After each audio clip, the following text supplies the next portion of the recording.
Yeah, ladies and gentlemen, welcome back to the channel again. And today, what I have here is banner. Yes, funeral banner, and the size is 36 by 48 inches. That 3 by 4 feet banner. Yeah, 36 by 48 inches.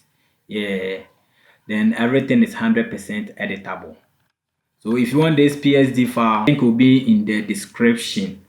The link will be in the description. Everything is 100% editable. Everything is 100% editable. Sure, you can change it to your liking. Yeah. So if you get this PSD file, you can change everything. Yes, it's 100% editable. 100% editable. Can change the background.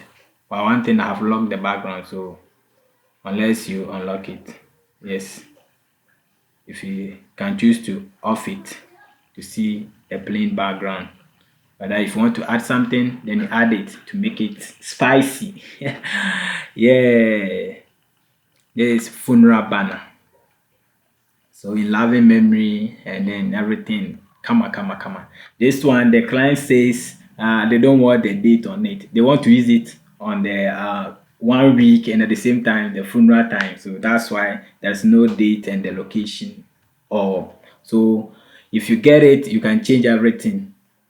Sure, can change everything to your client's liking. Yeah, this 3 by 4 feet banner, 100% editable. So the link is in the description. Check it out and grab your file.